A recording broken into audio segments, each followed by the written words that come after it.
कभी कभी मन में ये सवाल आता है ना कि हम इतनी श्रद्धा से पूजा पाठ करते हैं, लेकिन फिर भी वो मनचाहा फल या शांति क्यों नहीं मिलती।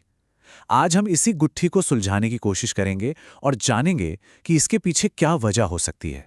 ये एक ऐसा सवाल है जो शायद हम में से कई लोगों के मन में कभी ना कभी आता है। रोज पूजा करते हैं, सब कुछ नियम से करते हैं, पर फिर भी जीवन में परेशानियां बनी रहती हैं। तो क्या हमारी भक्ति में कोई कमी है या फिर कोई और बात है जिस पर हमारा ध्यान ही नहीं गया? देखिए, जवाब हमारी आस्था में नहीं, बल्कि हो सकता है कि हमारे पूजा घर में ही छिपा हो। कई बार हम अनजाने में कुछ ऐसी चीजें मंदिर में रख देते हैं जो वहां की पॉजिटिव एनर्जी को ब्लॉक कर देती हैं। तो चलिए आज पता लगाते हैं उन छिपी हुई रुकावटों के बारे में जो हमारी पूजा को शायद पूरा फल नहीं देने दे रही, और साथ ही ये भी जानेंगे कि हम अपने पूजा घर को और शक्तिशाली कैसे बना सकते हैं। और देखिए, ये किसी एक इंसान की कहानी नहीं है, ये एक बहुत ही आम सवाल है, इसीलिए इसका जवाब जानना और भी जरूरी हो जाता है। असल में मामला विश्वास की कमी का नहीं, बल्कि एनर्जी के सही फ्लो का है। वास्तुशास्त्र यही तो सिखाता है कि हमारे आसपास की चीजें और उनकी जगह वहां की पॉजिटिव एनर्जी पर सीधा असर डालती हैं, और पूजा घर तो सबसे पवित्र जगह है। तो प्रॉब्लम तो समझ आ गई, अब बात करते हैं सॉल्यूशन की। सबसे पहले देखते हैं कि पूजा घर में ऐसी कौन सी चीजें जरूर होनी चाहिए जो पॉजिटिविटी को बढ़ाती हैं और एक अच्छी नींव रखती हैं।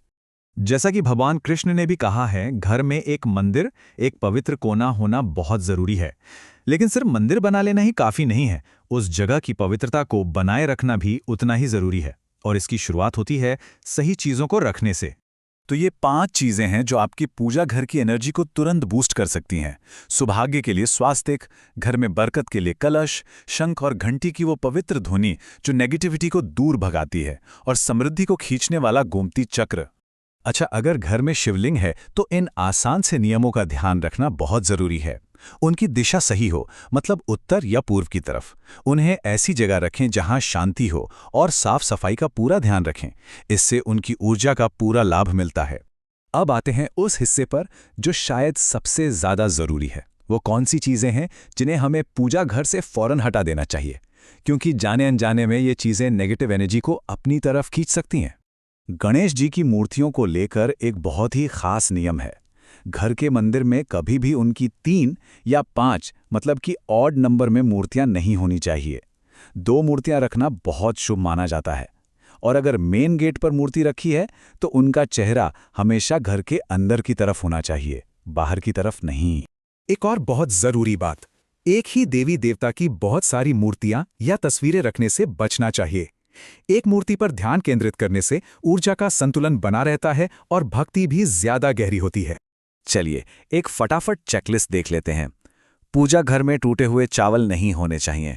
अपने पूर्वजों की तस्वीरें देवताओं के साथ नहीं रखनी चाहिए, उनका स्थान अलग होता है। कोई भी टूटी फूटी मूर्ति या तस्वीर तो बिल्कुल भी नहीं। और हाँ, कुछ उग्र देवताओं की मूर्तियां और लक्ष्मी जी की खड़ी हुई मूर्ति घर के मंदिर में रखने से बचने को कहा जाता है। तो अब ये तो पता चल गया कि क्या रखना है और क्या हटाना है। अब बात करते हैं पूजा करने के सही तरीके की, जैसे कि किस दिशा में बैठना चाहिए और दिया जलाने का सही नियम क्या है। ये कुछ बहुत ही बेसिक लेकिन जरूरी नियम हैं।